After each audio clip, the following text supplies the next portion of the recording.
Assalamualaikum warahmatullahi wabarakatuh. Ketemu lagi di dalam konten cerita wayang. Terima kasih kepada teman-teman yang sudah mengklik video ini dan selalu menunggu daripada cerita selanjutnya. Dan tidak lupa pula kita selalu mengucapkan terima kasih kepada teman-teman yang sudah memberikan dukungan kepada channel ini dengan menekan tombol like, subscribe, serta komen, dan terus membagikan video ini sebanyak-banyaknya. Jangan lupa untuk terus menyaksikan dan terus berikan dukungan agar kami bersemangat di dalam membuat cerita yang selanjutnya. Pada kesempatan kali ini kita akan kembali menceritakan tentang negara Mandura. Terakhir kali kita membahas tentang negara Mandura adalah ketika Sayembara Dewi Kunti, dan bagaimana kelanjutan daripada negara Mandura. Mari kita simak ceritanya bersama-sama. Di negara Mandura sendiri ada sebuah kejadian yang sangat besar, yaitu setelah Bambang Soda putra mahkota yaitu menjadi raja di negara Mandura dan bergelar Prabu Basudewa. Kemudian Prabu Basudewa memiliki 4 orang istri, yaitu yang bernama Dewi Maerah, Dewi Roheni, Dewi Mahinda, dan Dewi Badrahini. Dari keempat istrinya tersebut, kemudian Basudewa akan memiliki anak-anak yang nantinya akan berpengaruh kepada cerita-cerita kita selanjutnya. Diceritakan bahwasanya ketika Basudewa menjadi raja, ada seorang raja dari negara lain yang mencintai salah satu dari permaisuri dari Basudewa, yaitu Dewi Maerah yang dicintai oleh seorang raja yang bernama Gorawangsa. Saking cintanya Gorawangsa kepada Dewi Maerah, kemudian Gorawangsa pun selalu datang ke istana dan menilik-nilik daripada Dewi Maerah dan menunggu-nunggu kesempatan. Ketika Sang Prabu Basudewa berburu di hutan dan tidak ada di keraton negara Mandura, kemudian Prabu Gorawangsa pun memanfaatkan kejadian itu. Gorawangsa langsung mengubah dirinya menjadi Prabu Basudewa dan kemudian menyetubuhi Dewi Maerah. Singkat cerita, dari kejadian itu kemudian Dewi Maerah pun hamil dan mengandung seorang anak. Prabu Basudewa lama-kelamaan tahu bahwasanya Dewi Maerah mengandung bukanlah anak daripada Basudewa. Lalu kemudian Dewi Maerah pun diusir dari istana dan kemudian dibuang ke dalam hutan. Di dalam hutan kemudian Dewi Maerah pun melahirkan seorang anak. Anak itu adalah keturunan dari Prabu Gorawangsa dan diberi nama Kangsadewa. Pada suatu hari kemudian Kangsadewa telah beranjak menjadi dewasa dan menjadi seorang pemuda yang sangat gagah, kemudian datang menemui Prabu Basudewa. Kangsadewa meminta kepada Basudewa yaitu untuk mengakui bahwa dirinya sebagai seorang anak. Awalnya Prabu Basudewa mengakui dirinya sebagai anak, namun lama-kelamaan Kangsadewa pun mulai mengkudeta sang ayah yaitu Prabu Basudewa.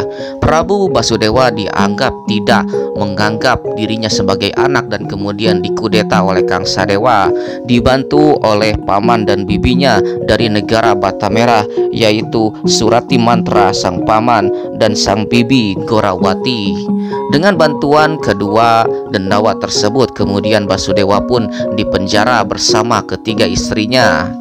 Lalu kemudian Kangsadewa pun mulai menjadi raja di negara Mandura dan kisah kita selanjutnya akan dimulai. Kisah kemudian bermula di negara Mandura, yaitu di keraton negara. Prabu Kangsadewa sedang bingung dan dilanda kesusahan, mendatangkan yaitu sang paman dan sang bibi, yaitu sang paman Patih Surati Mantra dan sang bibi yaitu Gorawati. Dan kemudian Kangsadewa pun mulai berbicara kepada mereka berdua tentang keresahannya selama ini. Kangsadewa selalu bermimpi hal yang sama, dan setelah ditanyakan ke sana kemari, ternyata mimpi itu adalah sebuah petuah atau tanda-tanda hal yang akan terjadi. Di dalam mimpi tersebut dikatakan bahwasanya akan ada keturunan anak laki-laki dari Prabu Basudewa yang akan menghancurkan kekuasaannya dan kembali merebut negara Mandura.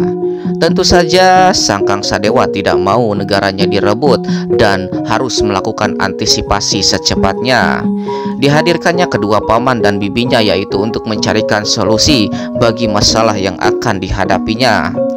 Lalu kemudian Sang Patih Suratimantra pun memberikan usulan, yaitu untuk membunuh setiap anak laki-laki yang lahir dari istri Basudewa. Dan tentu saja Sang Kangsadewa pun berpikiran yang sama dengan Sang Patih Suratimantra, yang kemudian memutuskan untuk membunuh setiap anak laki-laki yang dilahirkan Basudewa. Singkatnya kemudian peraturan itu pun ditegakkan dan setiap anak laki-laki yang dilahirkan oleh permaisuri daripada Basudewa dibunuh. Sudah ada 6 anak laki-laki yang menjadi korban daripada Kangsadewa yang dibunuh kemudian dihilangkan di negara Mandura. Kemudian di penjara, Basudewa sendiri bersama ketiga istrinya sedang menghadapi masalah yang lain, yaitu kedua istrinya kembali hamil dan dikhawatirkan akan melahirkan anak laki-laki. Tentu saja anak laki-laki akan langsung dibunuh oleh Kangsadewa, yang kemudian kehamilan dari kedua istrinya pun dirahasiakan oleh Basudewa. Yang hamil adalah Dewi Mahinda dan Dewi Roheni yang nantinya akan melahirkan seorang anak laki-laki. Singkat cerita, lahirlah kedua bayi tersebut. Namun ada sebuah keanehan. Bayi yang dilahirkan oleh Dewi Mahinda adalah bayi yang berkulit hitam camani, sedangkan yang dilahirkan oleh Dewi Roheni adalah putih bersih seperti bule. Basudewa pun yang selama ini sudah menyembunyikan daripada kehamilan sang istri, kemudian bingung mau diapakan kedua anak tersebut. Tidak mau anaknya kembali dibunuh oleh Kangsadewa, kemudian Basudewa pun merencanakan sesuatu untuk menyembunyikan kedua anaknya tersebut.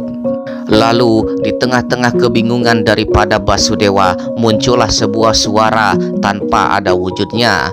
Suara itu mengatakan bahwasanya Basudewa harus menyelamatkan kedua bayi tersebut dan menyembunyikannya di suatu tempat, karena kedua bayi tersebut akan menjadi cikal bakal keruntuhan daripada kerajaan Kangsadewa.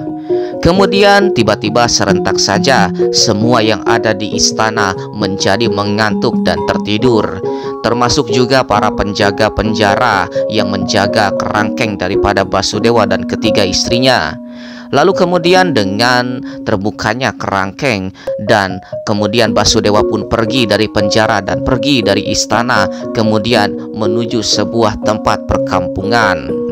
Basudewa bermaksud untuk menitipkan kedua anaknya, yaitu ke sahabat lamanya, yaitu Demang Sagopa atau Adiagopa, yang memiliki istri yang bernama Sagopi, yaitu di desa Widara Kandang. Dan ketika sang Basudewa ingin mengantarkan ke desa tersebut, hujan badai pun terjadi di antara perjalanan. Tiba-tiba saja air meluap dan kemudian terjadi banjir yang sangat besar di sepanjang jalan yang dilalui oleh Basudewa. Namun seberapa tinggi pun banjir yang terjadi dan hujan badai yang menerjang, Basudewa tetap bisa melangkah. Sudah jelas bahwasannya banjir merendam jalan yang dilalui oleh Basudewa, namun Basudewa tetap bisa melangkah dengan mudah. Basudewa ternyata selama ini berjalan di atas ular yang sangat besar, yang kemudian ular ini pun sambil memanjangkan lehernya dan kemudian melindungi Basudewa dari derasnya badai yang ada. Ular ini adalah merupakan penjelmaan daripada Batara Basuki yang nantinya akan menitis ke salah satu anaknya yang bernama Kakrasana. Kemudian Basudewa pun sampai, yaitu di kampung Widara Kandang. Namun ternyata di rumah Sagopa sendiri sudah memiliki banyak sekali anak dan rumah yang sangat sempit dan tidak memiliki banyak ruang. Tentu saja Sagopa dan Sagopi memiliki anak-anak yang lain. Di antaranya adalah seorang gadis yang bernama Larasati dan juga laki-laki yang bernama Udawa. Dengan keadaan yang seperti itu, kemudian Sagopa pun awalnya menolak kedua anak daripada Basudewa. Namun Basudewa tidak punya pilihan dan memaksa untuk tetap menitipkan anaknya agar terhindar dari ancaman, yaitu Kangsadewa. Sagopa pun tidak memiliki pilihan lain selain menerimanya. Namun sang Basudewa harus rela menitipkan anaknya, yaitu disimpan di bekas tempat kandang merpati. Maka untuk memudahkan dan untuk memperingati peristiwa ini akan susahnya malangnya Prabu Basudewa beserta kedua bayinya, maka sang bayi yang pertama diberi nama Aladara. Aladara yang artinya adalah kandang merpati untuk memperingati peristiwa ini. Dan kemudian anaknya yang kedua pun harus rela ditempatkan di bekas tempat pembuangan sampah dan diberi nama Narayana. Narayana adalah yang berarti tempat sampah, dan kemudian sang Prabu Basudewa pun harus bisa menerima sang anak ditempatkan di tempat yang sedemikian rupa. Dan kemudian setelah menitipkan kedua anaknya, Basudewa pun pergi kembali menuju penjara, yaitu di negara Mandura. Begitulah kisah tragis yang dialami oleh Raden Aladara dan Raden Narayana, putra dari sang Prabu Basudewa yang dipenjara, yang harus dititipkan yaitu di kandang merpati dan di tempat sampah, yang kemudian mereka pun nantinya akan menjadi ketakutan tersendiri bagi Kang Sadewa. Dan tidak lama berselang dari kejadian itu, kemudian Dewi Badrahini pun melahirkan yaitu anak perempuan. Anak perempuan tersebut tidak dibunuh karena merupakan seorang perempuan dan diberi nama Subadra. Subadra pun dirawat oleh Basudewa dan istrinya Dewi Badrahini di dalam penjara dan tumbuh besar di sana. Demikianlah cerita tentang kelahiran dari Raden Aladara dan Raden Narayana, anak dari Prabu Basudewa. Terima kasih kepada teman-teman yang sudah menyaksikan video ini dari awal sampai akhir, dan jangan lupa terus berikan dukungan kepada channel ini dengan menekan tombol like, subscribe, serta komen, dan tunggu cerita-cerita selanjutnya. Kita akhiri cerita pada kesempatan kali ini. Sampai jumpa.